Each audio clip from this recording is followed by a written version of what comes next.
Welcome to Surya's TV. Good evening news. కార్తీక మాసం చివరి సోమవారం కావడంతో తెలుగు రాష్ట్రాల్లోని శైవ క్షేత్రాలు తెల్లవారుజామున నుంచే భక్తుల రద్దీతో కిటకిటలాడుతున్నాయి.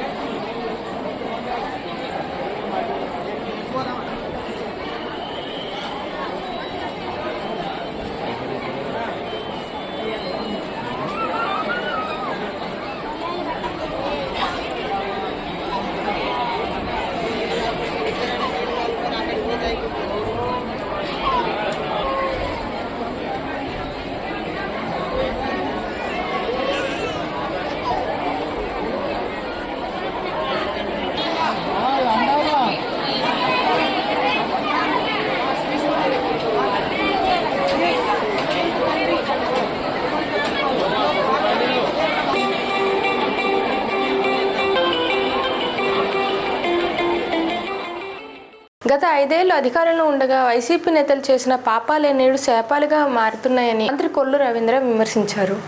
ఒక్కొక్కరికి కారిపోతా ఉంది. ఒక ఆవిడ అంటది, మా జోలికి ఎందుకులేండి, ఆ నాయకుల సంగతి చూసుకోండి. ఆ రోజు ఉండాల మాట్లాడినప్పుడు ఒళ్ళు దగ్గర పెట్టకపోతే ఏమవుద్దనేది రాజ్యాంగం ఇవాళ ఏదో స్వేచ్ఛ ఇచ్చింది, కానీ పిచ్చివాగుడు వాగితే తప్పకుండా ఇవి కర్మఫలం. ఇదివరకు అనేవాడు ఈ జన్మలో చేసినటువంటి పాపాలు వచ్చే జన్మలో తగులుతాయి. అంతదాకా లేదు, ఈ జన్మలో చేసింది డేస్లోనే వచ్చేసింది. కలియుగం ఎవడికాడు ఇష్టం వచ్చినట్టు దరిద్రులందరూ బయలుదేరారు. వీళ్ళందరూ ఈ రాష్ట్రాన్ని సర్వనాశనం చేశారు. దరిద్రులందరూ ఏకమవుతారని ఉంటుంది సామెత. ఆ టైప్లో అందరూ కూడా చేరి 5 ఏళ్ళు రాష్ట్రాన్ని భ్రష్టు పట్టించి టీవీ పెట్టుకోవాలంటే భయం, ఏ బూత్ మాట వస్తుందో తెలియదు. సెల్ ఫోన్ ఓపెన్ చేయాలంటే భయం, ఏ కుటుంబం మీద ఎట్లాంటి చండాల పురాతలు రాస్తారని. నిజంగా చాలా బాధ అనిపించేది. ఇంట్లో ఉన్న ఆడవాళ్ళని కూడా తీసుకొచ్చి రోడ్ల మీద పెట్టినటువంటి దుర్మార్గులు. అందుకనే ఇవాళ ఆ పాపాలు శాపాలు అయి తగులుతున్న వాళ్ళకి డెఫినెట్గా ఎవ్వరూ తప్పించుకోలేరు. ఇవాళ కాకపోతే రేపు, రేపు కాకపోతే ఎల్లుండి ఖచ్చితంగా అందరూ చేసినటువంటి పాపాలకి ఇంత ఇబ్బందులు పెట్టారు, ఇన్ని బాధలు పెట్టారు, మమ్మల్ని జైల్లో పెట్టించి సునకానందం పొందారు అందరూ. ఇవాళ అవన్నీ కూడా మొత్తం ప్రజల తీర్పే కాదు, చట్టం పని కూడా చట్టం చేస్తుంది. కాకపోతే ఒకరోజు అటు ఇటు తప్ప. ఇవాళ కూడా పేరు నాని గారు ఇక్కడ కూడా చాలా ఎక్స్ట్రాలు మాట్లాడుతున్నాడు. ఆయన నీ కెపాసిటీ ఏంటో నువ్వు తెలుసుకో. నువ్వు పవన్ కళ్యాణ్ గారి గురించో చంద్రబాబు నాయుడు గారి గురించో మాట్లాడే కెపాసిటీ నీకు లేదు. చీకొట్టారు. చీకొట్టినా కూడా ఇంకా సిగ్గు లేకుండా మీరు మైకుల ముందుకు వచ్చి మాట్లాడుతూ ఉన్నారంటే ప్రజలు బుద్ధి చెప్తారు. ఇండ్ల మీదకి వచ్చేసారు. మేము ఎక్కడెక్కడ మేము చాలా డెమోక్రాటిక్గా కంట్రోల్ చేస్తున్నాం. ఆ కంట్రోల్ తప్పితే ఏమవుద్దో తెలియదు. రాజకీయంగా ఉంటే రాజకీయంగా మాట్లాడండి. పిచ్చి పిచ్చి కారు కూతలు కూర్చోమటికి ఎవరిని వదిలే సమస్య లేదని కూడా హెచ్చరిస్తాం. ఉద్యమాల ఊపిరి విజయవాడ నగరిగా ఖ్యాతిగాంచినట్లు భారత ఐక్య విద్యార్థి ఫెడరేషన్ జాతీయ నాయకులు తిరుపతి అభివర్ణించారు. విజయవాడ వాస్తవంగా ఉద్యమాలకి పెట్టింది పేరు. ఇవాళ భారతదేశంలో విజయవాడ యొక్క పేరు దాదాపు కనుమరుగు చేస్తూ ఉన్నటువంటి కుట్ర మన ఆంధ్ర బ్యాంకుకి పేరు మారిస్తే కనీసం ఎవ్వరూ కూడా నిరసన తెలియజేసినటువంటి పరిస్థితి కూడా ఎక్కడ లేదు. ఇది దౌర్భాగ్య పరిస్థితి. ఆంధ్ర బ్యాంక్ అనేది మన యొక్క రాష్ట్రానికి, తెలుగు జాతికి గణించదగినటువంటి పదం ఆంధ్ర బ్యాంక్ అనేది. అలా ఎంతో త్యాగాలతోటి పట్టాభి సీతారామయ్య గారు దీన్ని స్వాతంత్ర సమరయోధుడు మన ఆయన స్థాపించినటువంటి దానికి దిక్కు లేనటువంటి పరిస్థితి ఈ పాలకులు, ఈ నాయకులుగా చెప్పబడేటటువంటి వాళ్ళు, మేము ప్రభుత్వాలు చెప్తూ తిరుగుతూ ఉన్నటువంటి వాళ్ళు ఎవరు కూడా కనీసమైనటువంటి నిరసనలు తెలియజేయలేదు. ఈ పరిస్థితి విజయవాడ అంటే చంద్ర రాజేశ్వరరావు గారు మహానాయుడు, త్యాగాలు చేసినటువంటి వ్యక్తి. ఈ పక్కన ఉన్నటువంటి గన్నవరం అంటే ఇవాళ కూడా పేరు సుందరయ్య గారంటే బ్రహ్మాండమైనటువంటి కేసు. మాకినేని బసవపున్నయ్య గారు, మోటూరు హనుమంతరావు గారు, దాసరి నాగభూషణరావు గారు, ఇదంతా చిన్న నాయకుడు కాదు. కానీ మరి ఇలాంటి ఉద్యమాల పుట్టిగడ్డ అయినటువంటి విజయవాడ వేరే కనబడుతూ ఉన్నటువంటి పరిస్థితుల్లో ఒక పేరు తీసుకురావాలి విజయవాడకి. దీనికి మీకు తావులేదు, మళ్ళా పునరుద్ధరణ ఉన్నది అని పేరు తీసుకురావడానికి కూడా ఇక్కడ ఈ జాతీయ మహాసభలు పెట్టడంలో ప్రధానమైనటువంటి ఉద్దేశం అనేది ఈ సందర్భంలో మీ ద్వారా ప్రజలకు తెలియజేయడం అనేది జరుగుతూ ఉన్నది. సహకరిస్తూ ఉన్నారు, వెళ్తే మహాసభల కోసం వెళ్ళిన చోట సహకరిస్తూ ఉన్నారు. ఉద్యమ చరిత్ర, వామపక్ష భావాలు, మతోన్మాద వ్యతిరేకులు వీళ్ళంతా కూడా సహకరిస్తూ జరుగుతూ ఉన్నారు. వారందరికీ కూడా మేము మీ ద్వారా ధన్యవాదాలు తెలియజేస్తూ వైసీపీ నేతలు కొడాలి నాని, వల్లభనేని వంశీ ఎక్కడ ఉన్నారో కూడా అర్థం కావడం లేదని టీడీపీ నేత బుద్దా వెంకన్న ఎద్దేవా చేశారు. రాజకీయాలు నా జీవితంలో మాట్లాడినాను, నాకు జగన్ మేసాలు పెంచారు, పెట్టి నేను పుణ్యాన్ని చెప్పుకోవడం అలా ఉంది. అక్కడ జగన్మోహన్ రెడ్డి అమెరికా వెళ్ళాడంటే ఈ రాష్ట్రానికి రాడు. ఎప్పుడన్నా మొన్నసారి అమెరికా వెళ్ళినట్టున్నాడు. ఇప్పుడు మరి ముఖ్యమంత్రి ఉన్నప్పుడు ఇప్పుడు ఒకసారి కానీ ఈసారి కానీ అమెరికా వెళ్తే మనం కూడా వెళ్ళాలి చూడటానికి. ఎవరిని జగన్మోహన్ రెడ్డి నేర్చుకోండి. ఎందుకంటే ఈ జగన్మోహన్ రెడ్డి మన జీవితంలో చూడడం కాబట్టి, మన జగన్మోహన్ రెడ్డి జీవితంలో చూడడం కాబట్టి జగన్మోహన్ రెడ్డికి అమెరికా వెళ్తున్నాడని తెలిస్తే మాత్రం మేము కూడా వెళ్తాం. జగన్మోహన్ రెడ్డి మొహం చూడడానికి అదే లాస్ట్ మాట.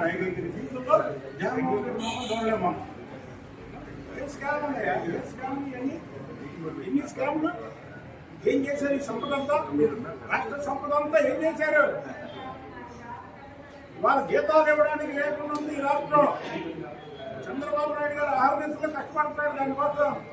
సాక్షాత్ పవన్ కళ్యాణ్ గారు డైనమిక్ లీడర్, ఆయన చెప్పారు చంద్రబాబు నాయుడు గారు ఇంకా 10 ఏళ్ళు ముఖ్యమంత్రి ఉంటేనే రాష్ట్రం బాగుపడిద్దని. లోకేష్ బాబు గారు ఒక పక్క ఇతర రాష్ట్రాలు వెళ్ళి, ఇతర దేశాలు వెళ్ళి పెట్టుబడులు తీసుకొస్తున్నారు. ఎప్పుడైనా వెళ్ళేవా పెట్టుబడుల కోసం? ఏ రోజన్నా చెప్పావా? పెట్టుబడులకు వెళ్ళి నేను తీసుకొచ్చాను ప్రెస్ మీట్ చెప్పావా? ప్రెస్ మీట్ చెప్పడం అంటే ప్రజలందరూ చెప్పడం. ప్రెస్ లో వచ్చే వాక్యం ఇవాళ నేను ఇక్కడ మాట్లాడింది అంతా రాష్ట్రం తెలుగు ప్రజలందరూ చూస్తారు. అలా ప్రధానమంత్రి గారిని ఎందుకు కలిసేవో తెలియదు, బయటకు వచ్చి ఏం మాట్లాడాలి, అమెరికా ఎందుకు వెళ్ళావో తెలియదు, లండన్ ఎందుకు వెళ్ళావో తెలియదు, ఎక్కడ పెట్టుబడులు తీసుకొచ్చావో తెలియదు. ఏంటా ముఖ్యమంత్రి అంటే అలా ఉంటాడా? ముఖ్యమంత్రి ప్రజలకు సమాధానం చెప్పాలి. ఏ విషయం అన్నా అతను చేసే పని కూడా చెప్పాలా. నువ్వు ఆదాయ దగ్గర తీసుకున్న 1750 కోట్లు కూడా చెప్పాలా? చెప్తావా చెప్పవా? జగన్మోహన్ రెడ్డి చెప్తావా చెప్పవా? వైసీపీ ఎమ్మెల్సీ దువ్వాడ శ్రీనివాస్ సన్నిహితురాలు దివ్యల మాధురి టెక్కలి పోలీసులను ఆశ్రయించారు. తమపై ట్రోల్స్ చేస్తున్న వారిపై చర్యలు తీసుకోవాలని సిఐ విజయ్ కుమార్కు ఫిర్యాదు చేశారు.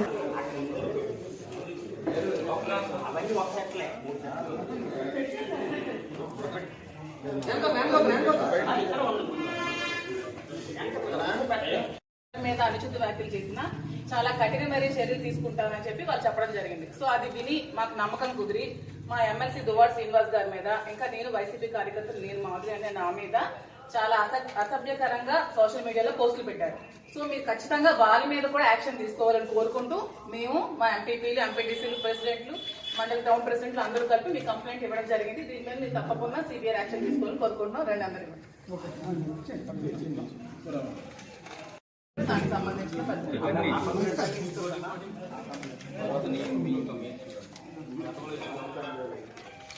సార్ గతంలో ఇచ్చిన కంప్లైంట్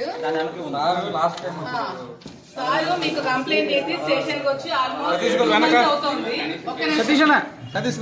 మా శ్రీనివాస్ గారు ఎమ్మెల్సీ గారు జనసేన నుంచి చాలా థ్రెట్ ఉందని, చంపిస్తానని బెదిరించి చాలా కంప్లైంట్స్ పెట్టి 2 months బిఫోర్ మేము కంప్లైంట్ ఇవ్వడం జరిగింది.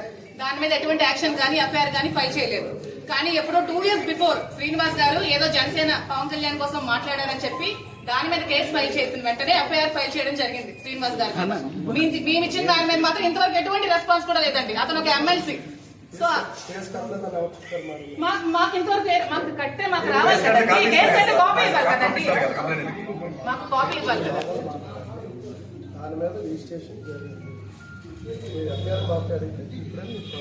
సార్ రిజిస్ట్రేషన్ జరిగితే ఎటువంటి యాక్షన్ అయినా తీసుకున్నారా? మీకు ఎవిడెన్స్ ఇచ్చారు కదండి.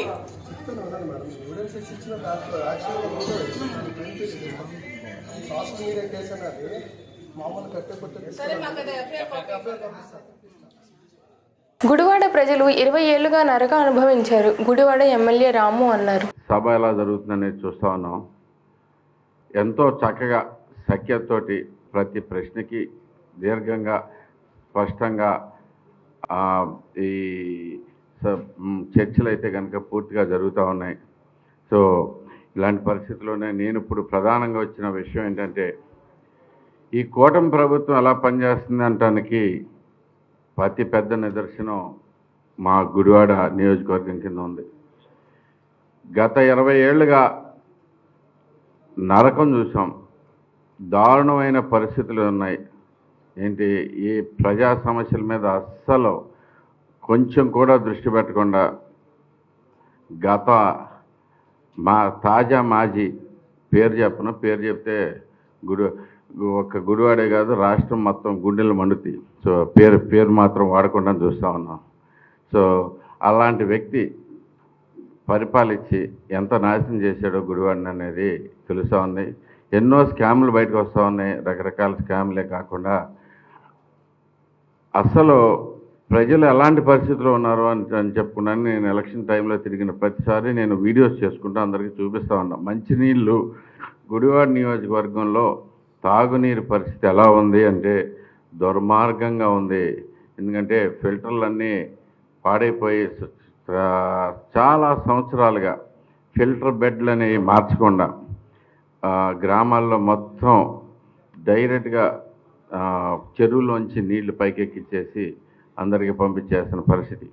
ఇప్పుడు చూసారో మీరు, ఇంతకు ముందు కూడా చూసే ఉంటారు. ఇక్కడ చూస్తే అర్థమవుతుంది మీకు ఎంత దారుణంగా ఉంటాయో వాటర్. ఈ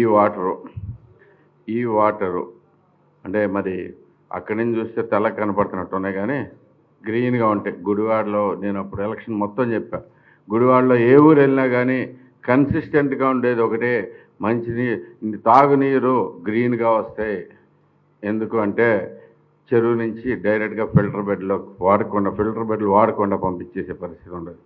సో ఇదే పరిస్థితిని మనకి ఎలక్షన్స్ అయిపోయిన తర్వాత పల్లె పండుగ సందర్భంగా పవన్ కళ్యాణ్ గారికి దృష్టికి తీసుకెళ్ళాను.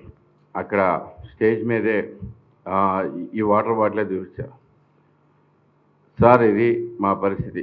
ఆల్మోస్ట్ అన్ని గ్రామాల్లోనూ ఇదే పరిస్థితి ఉంది సార్.